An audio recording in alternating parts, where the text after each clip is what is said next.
G'day, hi, and welcome. Alright, I'm going to try to make this video again. It didn't work out the first time, but I'm going to try it again. And this is for basically geared towards new kayak buyers and just some things that you might want to get a pen and paper just to write down while you go to look at kayaks or you're going to buy a kayak or whatever.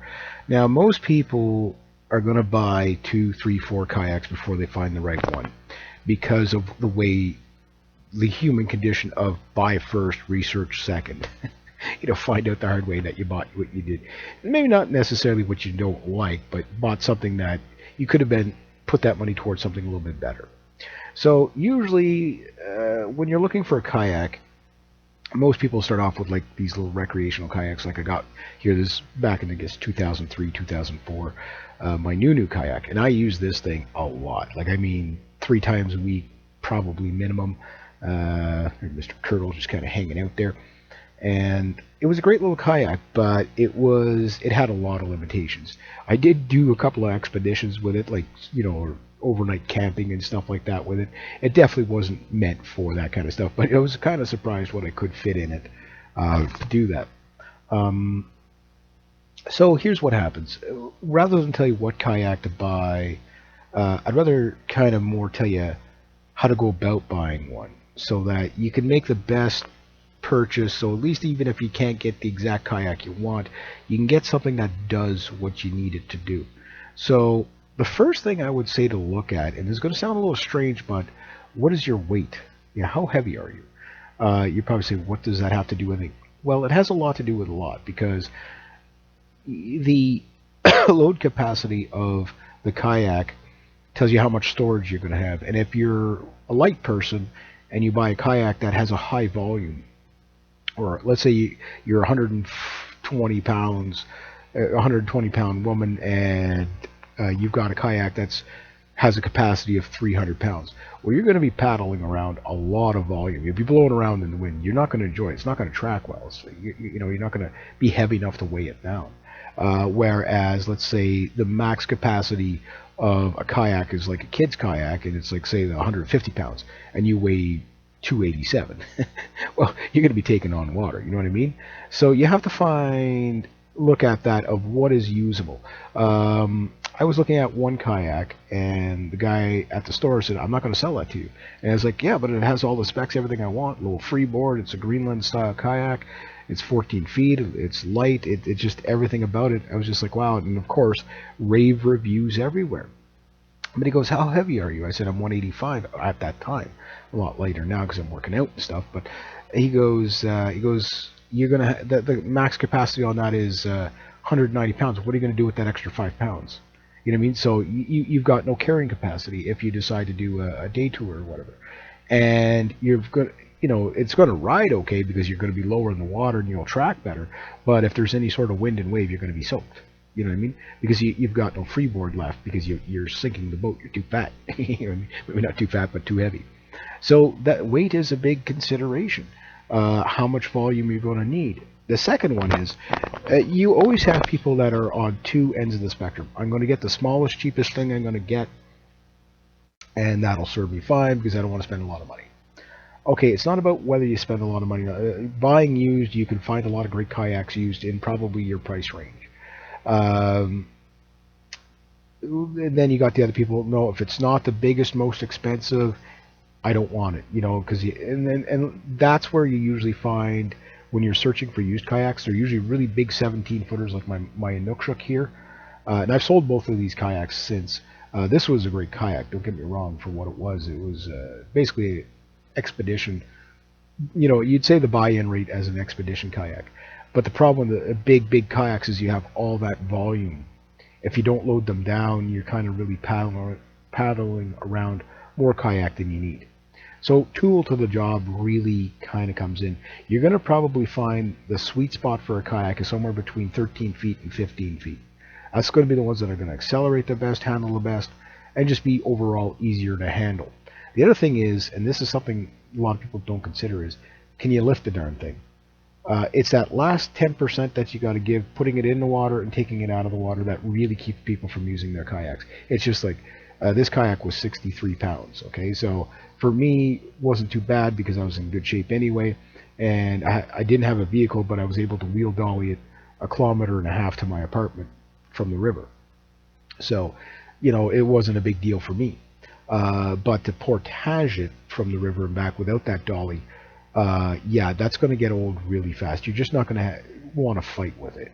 If you're not that strong and you have to hurl one of these things on top of your vehicle, that's going to become an issue for you. It really is, and it's going to stop you from wanting to do it.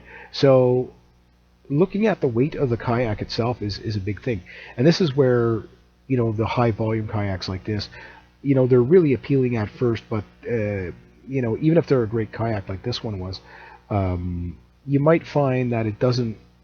You might not be using it for what it was intended to be used for, and you could have probably got something maybe even a little cheaper, or might have been more expensive. Won't really matter, but more specific to your paddling style. What kind of paddling do you want to do? This is another question. Are you going to do whitewater? Well, a big Greenland style kayak like this was an Inukshuk from Boreal Designs. Excellent kayak in its class. I really, really recommend this kayak. I loved it. But this is not a kayak you really want to take into whitewater. It's not meant for that. Whitewater kayakers, I've seen people buy these whitewater kayaks and paddling on the Ottawa River, on the lower river. I'm like, what are these guys doing? You know what I mean? It's like paddling a barrel in a barrel. You know what I mean? It's definitely not meant for that kind of stuff. Now, the little day trip or little flat water recreational kayaks, you're going to find when you get out on bigger water like this, it's not as good. Actually, this picture right here is perfect. The bridge that you see up ahead, that's where people were using the whitewater kayaks. I could make it about halfway there, and then the current would be too fast.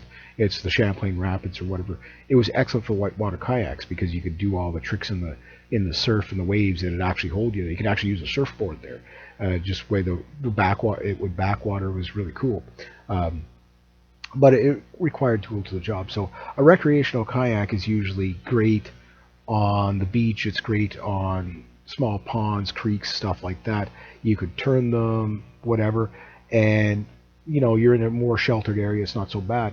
But once you get out into the wind and waves, then you're going to find those recreational kayaks really. You're going to find out what their shortcomings are. They don't track well. Number one, short kayaks don't track well, meaning as soon as you stop paddling, the kayak either turns sideways on you, the wind blows it all around, and stuff like that. The other problem is some of them like my new one, the first kayak you saw, that one you could stay pretty dry, but as soon as you loaded it down, it would take the freeboard, which is the gap between the water and the deck, and it weigh you down a bit. Next thing you know, you got water coming over the bow in the rough stuff. That said, it was a fun little kayak. It was crazy stable. It was really, really fun, but it had a lot of limitations. So it wasn't the tool to the job that I wanted, but it was a good starter. It was a good starter. But that said, had I saved my money and just went right for a sea kayak, I probably would have been happier off and probably would have bought one less kayak, right? Would have spent a little more money. But the thing is for me, I wanted to know if I was going to use it. So I would recommend buying a used kayak first, just to see if you like kayaking. Sit-on tops. I'll tell you right now, unless you're just going to be spending time at the beach in your bathing suit, sit-on tops are no good because you're going to be wet all the time. That's the problem. Like, they're no good in the sense of touring. Like you're touring with the idea of being okay with a wet butt. You know what I mean? Like, again, you're going to be on the beach for 15 minutes paddling, 20 minutes, whatever, and then you're going to jump into the water, you're going to swim around, then you're going to get back on it and do it again. But if you want to go like across a river or up down a river, whatever, those kayaks, you really want to get inside the machine. Don't worry about recreational kayaks getting trapped in them. Oh, I don't like kayaks because if I roll over, are they going to be safe? Am I going to get drowned? No, you're just going to fall out of it. If you don't know how to hold yourself into a kayak, don't worry about being stuck underwater. It's very hard to stay in a kayak when you roll them. And a lot of times they're not easy to roll. This one was very stable. You could roll it, but you had to intentionally do it. Getting rolled by a wave, it could happen. If it's a big enough wave and a right frequency, yeah, you will roll. But they're very, very, very, very safe. They're very, very, very, very stable. So the other thing is, it comes down to, okay, well, what if you want to, be going from point A to point B? Do you want a fast kayak, or a really well tracking kayak. Usually you're going to trade off the two. Some kayaks like the one my Inukshuk here, that one was kind of really good at tracking. It wasn't amazing at it. It was more of a fast kayak than a tracking kayak. So it basically what's going to create your tracking is your chines. So the more chine a boat has, the better it tracks. But it usually costs you a little bit of speed. Then the second is, okay, are you going to be on flat water? Like right now, that picture there is with the sun there is the Ottawa River when it's calm. When it's not calm, you've got 3, 4 foot, 6 foot waves on there, sometimes even a little higher. A flat water kayak is going to basically get pushed around a lot by the waves. So maybe you need a more generous rocker to be able to smoothly go over the waves. So a Greenland style kayak might be more your forte. Maybe you hardly ever get anything more than a 3 or 4 foot wave where you paddle. Or maybe you don't get waves at all. Maybe it's like a lake or something like that where it's just really, really calm most of the time. Well, then rather give up maybe some tracking for some speed. So the flatter bottom of the boat will allow you to get in a longer water line with less rocker. So that'll give you a faster boat, but it'll be stopped easier in the heavier waves. The other one, and this is the biggest one, is how dry do you want to stay? A kayak with a high freeboard, you'll probably, in a well-protected cockpit, you'll stay very dry, but you're going to be more susceptible to the wind. So a low freeboard kayak will be less blown around by the wind, and the nice thing about that is it's easier to paddle in the rougher weather. Drawback is lower fall. The deck's closer to the water. Lower freeboard means more likely you're going to get spray coming back into the cockpit, and you'll get a little bit more wet.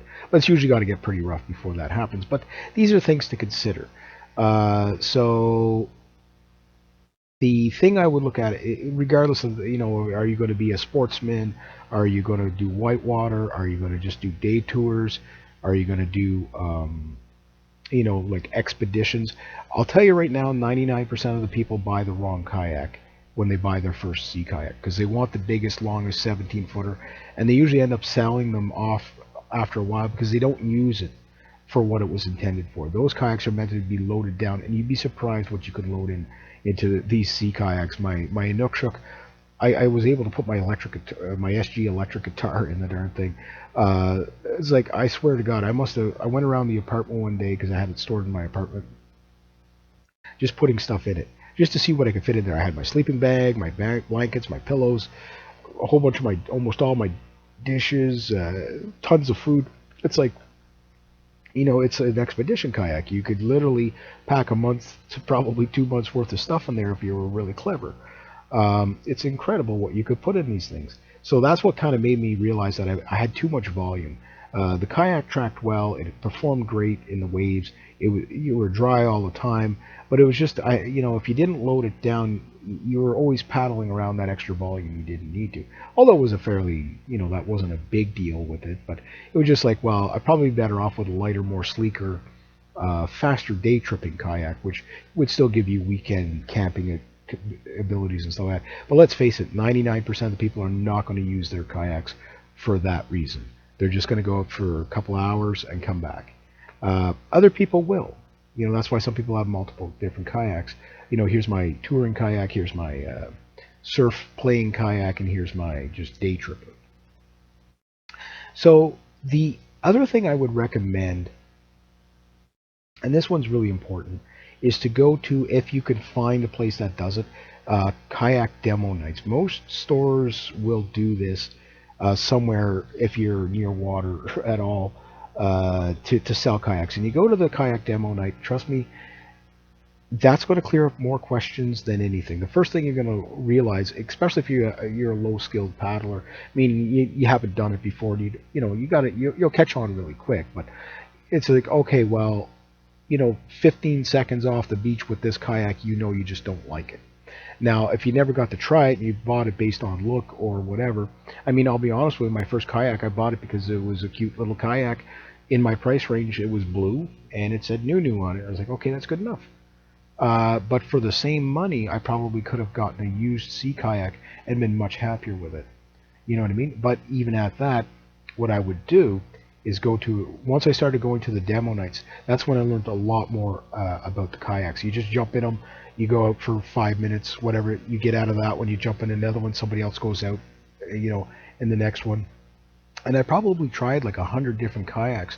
And each one of these kayaks, I looked at the reviews, and you'll see reviews telling you how great it is, everything like that, and it's the perfect kayak for you. And you go out, now mind you, in a 5 minute paddle, you have to know how to test it to see if it's going to do what you want it to do. And you can get an idea. But there's also, once you start getting familiar with the things, like I say, the freeboard, any kayak with a high freeboard is going to be pushed around in the wind. Any kayak with a really banana-shaped rocker is going to be very smooth in the waves, but it's probably going to be a lot slower. If it has hard chines on it, it's probably going to track well, but you're probably going to lose a little bit of speed there. Probably not so much that is a big deal, but if you're going with a group of people and you have a really great handling kayak, but a slow kayak, you're going to be at the tail end of the pack all the time. You know what I mean? And you're going to be fighting to keep up. Whereas if you have a really fast flat water kayak, yeah, you'll be way ahead of everybody, and that's great and all that. But then as soon as the waves and wind get bad, you're blowing all around, and you're going to have to fight to keep it tracking well. So you want to maybe find something in between. But the best way you do that is by testing them yourself. When you're usually new, you're always looking for the most stable thing. But once you get a little bit more advanced, and I see like people that have been kayaking for a long time, and they don't know how to do it right. They're turning, the kayak's always turning to the outside when they turn. I'm like, you'll turn that kayak, if you turn into the way you're turning, and they don't understand how the first stability plane works and the second stability plane work. You might want to learn that, because that's going to show you how to turn your kayak, if it's going to be a fast turning kayak versus a slow turning kayak. If you have a crazy super stable secondary stability, yeah, you'll turn, but you're not going to turn as fast as if you give up a bit of that secondary stability and gain a little bit more response. So there's all these little things that you don't know until you try them. If you're one of those people that I can't wait to learn to do the Eskimo roll, well, if you have a hugely wide kayak with a crazy stable secondary stability, you'll never get that darn thing over. You know what I mean? You're going to have to really fight to do that, where if you give up a bit of that secondary stability, you'll have a more responsive kayak. And then if you're in the really rough stuff, you can just, oh, this wave's going to roll me. You can roll ahead of the wave so you don't get knocked around as much, you know what I mean? And then come right back up behind the wave, because you got the response to do it. But that's more of a getting when you get more advanced in your kayaking. So there's a lot to look at, but the thing that's going to tell you the most, hands down, is getting out there and trying them. And when you try them, that's when you're going to realize what you're going to buy. My second kayak, which was the Inukshuk, I bought it based on trying it and the conditions. I tried it several times, actually. I think I tried it 3 or 4 times before I made the decision. But what really sold me on it, it was between 3 kayaks. I believe it was between the Brittany, the Inukshuk, and the Muktuk, which the Muktuk and the Inukshuk were both by Boreal. I believe the Brittany was either by Dagger or Riot kayaks. And the Brittany was nice, but because of the low freeboard, a lot of spray in the rough. The day I tried it was really like crazy windy and really choppy waves, like 3-foot swells and 4-foot chop. Like, I mean, it was just unbelievable. It was like Lake Superior conditions, right? And that thing, 50 feet off the beach, I'm amazed the guys actually let us go out. The winds were probably close to 40 knots. I was amazed they let us go out on the beach. But the guy knew me by that time, and the other guys, okay, these guys are kind of pretty advanced paddlers. They want to test it. This is perfect conditions to test it. And I tell you, I was soaking wet in the Brittany. It's too bad because it handled the wind the best.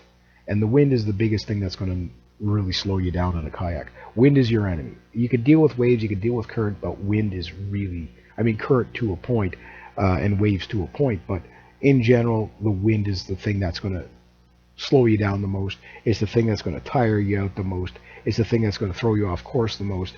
The wind is a big issue. So I needed a kayak that was going to handle wind very well. So then I jumped into the Muktuk. The Muktuk was a little bit better than the Brittany because it was a little lighter and it performed a little better, it turned a little better, And it was even slightly smoother rocker going over these rough waves. And it was also the best kayak, polyethylene kayak I've ever tried in the wind. At that point, I know I have to try all whatever's out there now, but it was like, I mean, I was sold on this kayak, but it had one small flaw.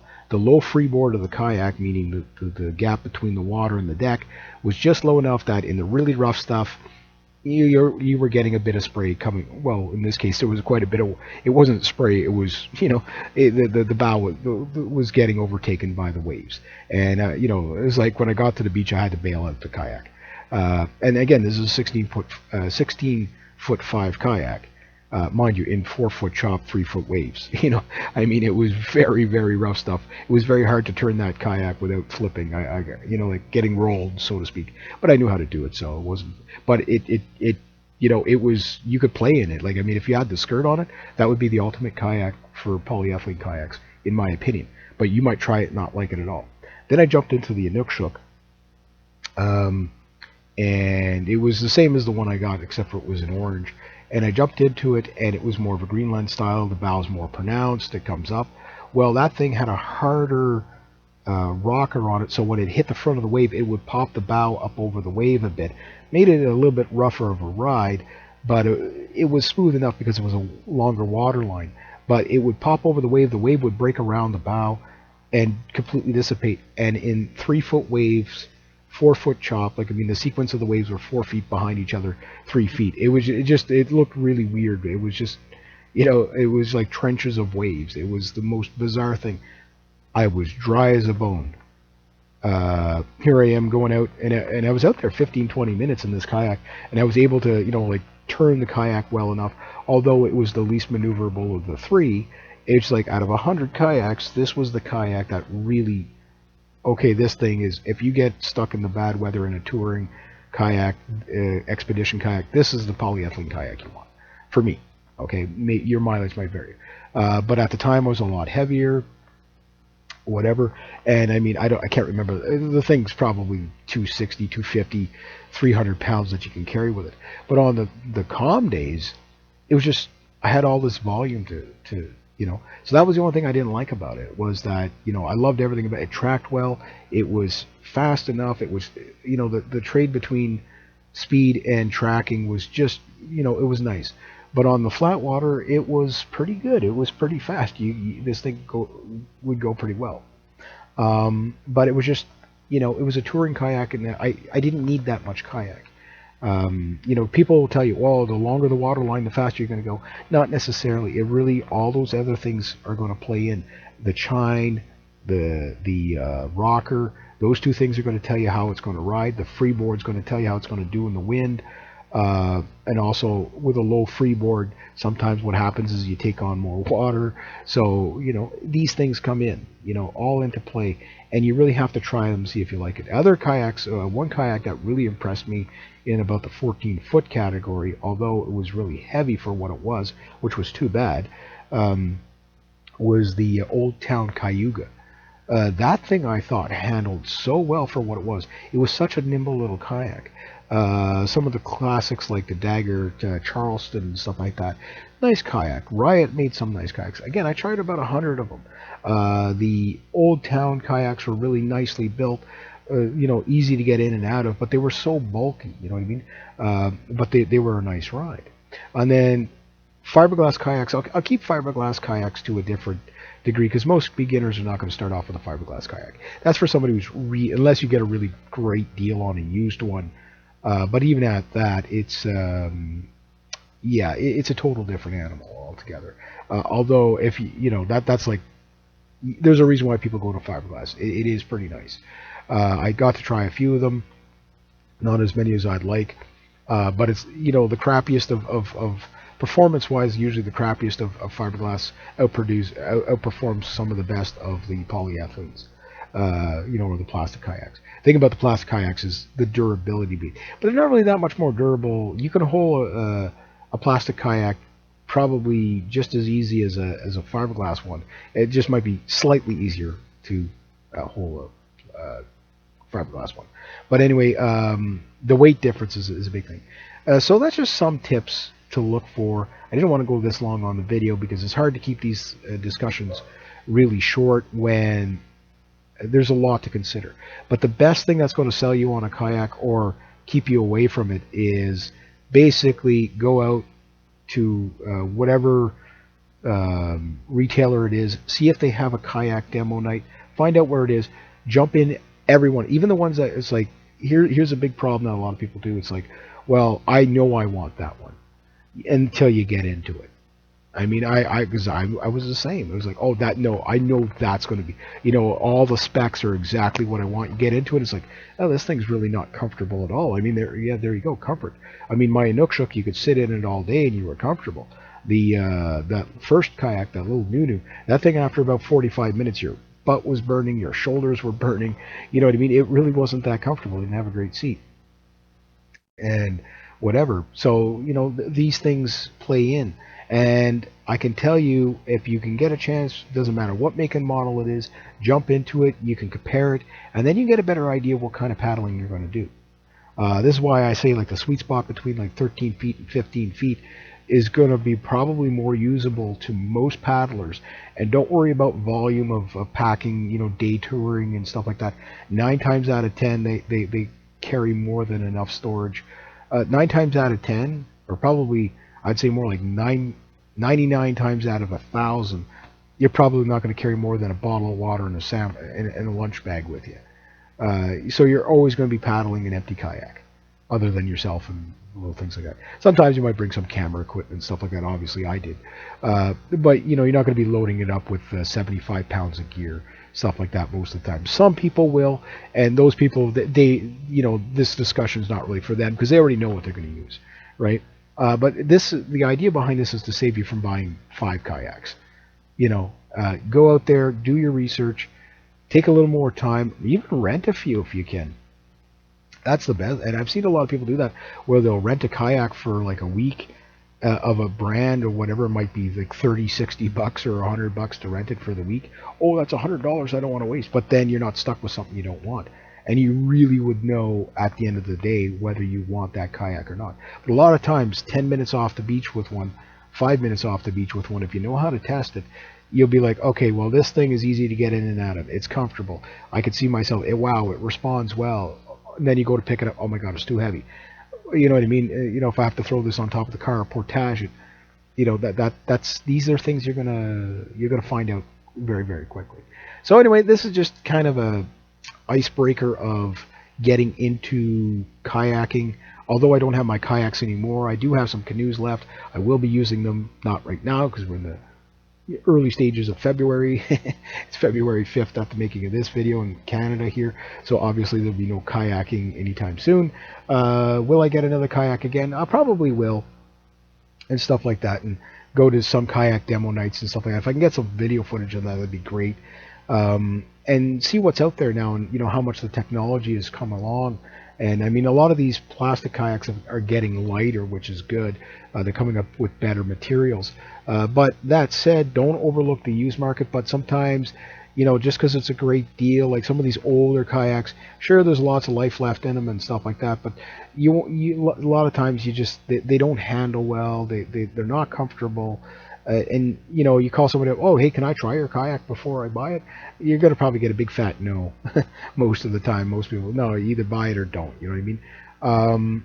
But if you go and you try, well, let's say you try one and you really like it, what I really like, you might not really like. Just so when you see reviews of a kayak and the people, oh, this is the perfect kayak, it's so good, it's so great, you have to try it yourself because body types are different, abilities are different.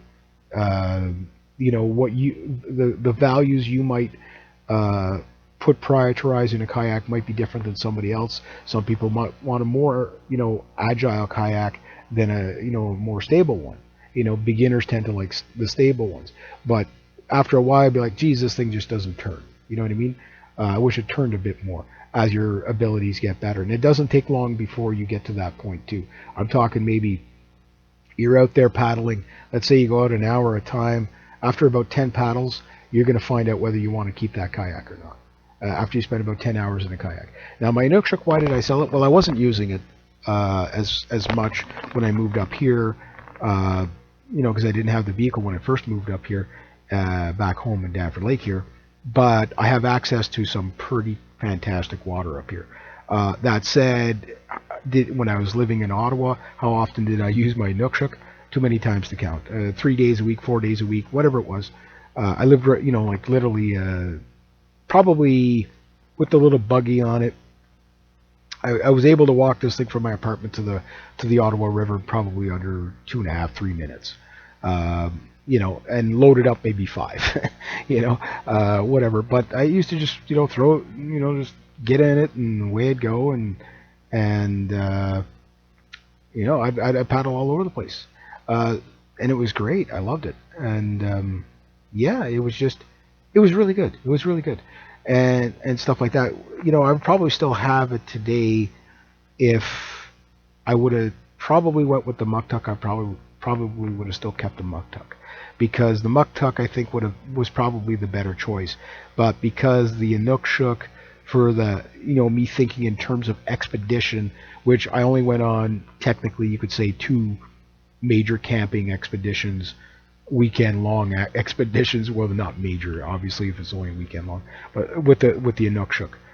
So the other 99.9% of the time I was just paddling around, an empty kayak with me in it, you know what I mean, and maybe my camera. So I would have been probably better off with the slightly smaller Brittany or the muck tuck for myself.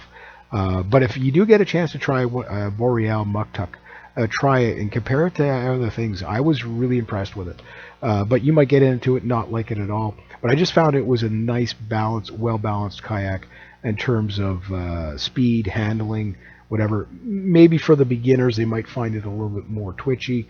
But it turned. This thing really turned well for what it was, and it handled the wind well. Again, the wind is going to be the biggest thing. If I do get out into a kayak this summer, I'm going to talk about wind and stuff like that, and maybe do more videos on it if you guys are interested in it. If you're not interested in the kayak stuff, I probably won't do too much more on it. But I thought it was a good topic, and I know there's a lot of people, kayaks, for every one canoe that gets sold, there's probably about 1,000 kayaks that get sold. And out of that 1,000 kayaks, probably half of them end up on Craigslist or Kijiji or whatever, because they don't get used enough. Which also means that if you know what to look for in a kayak, you can find a used kayak with low mileage almost all the time. All that stuff. So anyway, I'll leave it at that. So anyway, there you go. Rate, subscribe, share, comment, like.